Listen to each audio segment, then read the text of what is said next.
நானோ brilliant academy திருச்சியின் NEET JEE repeaters புரோகிராமில் சேருங்கள். உங்கள் ஒரு வருட தியாகம் உங்கள் குடும்பத்தின் தலைமுறை மாற்றம். திண்டுக்கல்ல CBCID போலீசார் 6வது நாளா விசாரணையை நடத்திட்டு வராங்க. இந்த பழனி நில மோசடி வழக்கில் CBCID போலீசாரினுடைய விசாரணை தீவிரமடைஞ்சிட்டு வருது. இதற்கிடையில் 6வது நாளா இந்த போராட்டம் தொடர்றது ஒரு முக்கிய தகவலாக பார்க்கப்படுது. விவரங்களோட செய்தியாளர் சரவணன் இணைஞ்சிருக்காரு. சரவணன் வணக்கம். தொடரும் இந்த விசாரணை தொடர்பான விவரங்கள் நீங்க பதிவு செய்யலாம். திண்டுக்கல் மாவட்டம் பழனி அருள்மிகு தண்டாயுதபாணி திருக்கோயில்ல தண்டாயுதபாணி மடத்திற்கு சொந்தமாக என்று சொல்லக்கூடிய ரூபாய் 100 கோடி மதிப்பிலான நிலத்தை பத்திரப்பதிவு மோசடியாக செய்ததாக தொடரப்பட்ட வழக்குல CBCID போலீசார் தொடர் விசாரணையில் ஈடுபட்டு வருகின்றனர். இந்த நிலையில CBCID விசாரணை என்பது விரிவுபடுத்தப்பட்டிருக்கிறது.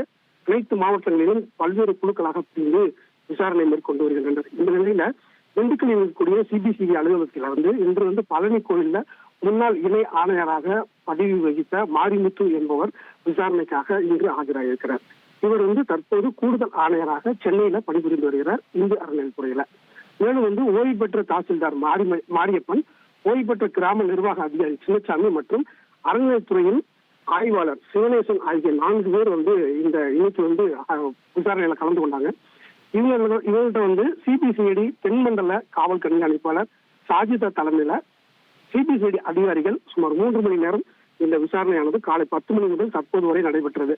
இந்த நிலையில அலுவலகத்தை விட்டு வெளியில் வந்த முன்னாள் இணை ஆணையர் மாரிமுத்து உணவு இடைவெளிக்கு பிறகு மீண்டும் தான் ஆஜராக உள்ளதாகவும் CBCID கேட்ட கோப்புகளை தற்போது அவர்களுக்கு கொடுத்திருப்பதாகவும் இது 1880 ஆண்டுகளில் இருந்து இந்த இடம் தொடர்பான ஆவணங்கள் இருப்பதாகவும் அந்த ஆவணங்களை தற்போது அதிகாரிகள் கேட்ட சில ஆவணங்களை கொடுத்திருப்பதாகவும் மேலும் சில ஆவணங்களை கேட்டு பெறுவதற்காக உணவு இடைவெளிக்கு பிறகு வர சொல்லி இருப்பதாகவும் அந்த ஆவணங்களை கொடுக்கும் பட்சத்தில் இது CBCIDக்கு விசாரணைக்கு உதவியாக இருக்கும் என்ற ஒரு தகவலையும் தெரிவித்தார்.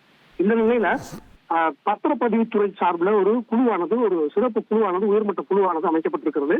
இந்த பத்திரப்பதிவு துறை சார்பில் அமைக்கப்பட்டிருக்கிற குழுவில் இருக்கக்கூடிய பத்திரப்பதிவு கூடுதல் தலைவர் சுதா மல்யா மற்றும் உதவி பத்திரப்பதிவு தலைவர் பூங்கொடி மற்றும் இன்னொரு உதவி பத்திரப்பதிவு தலைவர் கண்ணன் ஆகிய 3 பேர் கொண்ட ஒரு குழு பழனி சார் பதிவாளர் அலுவலகத்தில் இன்று காலை முதல் தொடர்ந்து விசாரணையில் ஈடுபட்டு வருகின்றனர். அதாவது இந்த 100 கோடி ரூபாய் மதிப்புள்ள இந்த நிலத்தை 2 கோடி ரூபாய்க்கு பதிவு செய்யப்பட்ட போது ஏற்படுத்திய மூல ஆவணங்கள் எந்த அடிப்படையில், எந்த மூல ஆவணத்தின் அடிப்படையில் இந்த பதிவானது நடத்தப்பட்டது, அந்த கணினி பதிவில எந்த மாதிரியான மூல ஆவணங்கள் காட்டப்பட்டிருக்கிறது, இதில் யார் விற்பனை செய்தது யார், அதை வாங்கியவர் யார், சாட்சி கையெழுத்திட்டவர்கள் யார், அங்கு பணியில் இருந்த அலுவலர்கள் யாரெல்லாம் இருந்தார்கள், அவர்களிடம் தனித்தனியாக தற்போது விசாரணையாக நடத்தப்பட்டு வருவதோடு அலுவலகத்தில் இருக்கக்கூடிய அந்த மூல ஆவணங்கள் எந்த வகையில் பெறப்பட்டிருக்கிறது, அந்த மூல ஆவணங்களின் தன்மை குறித்தும் அதோடைய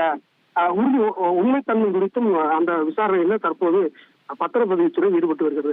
ஒருபுறம் பத்திரப்பதிவுத்துறை துறை சார்ந்த விசாரணையை நடந்து கொண்டிருக்கும் நிலையில CBCID போலீசாரின் விசாரணையானது அடுத்தடுத்த கட்டங்களுக்கு நகர்ந்து கொண்டிருக்கிறது, தீவிரமடைந்திருக்கிறது என்று சொல்லலாம்.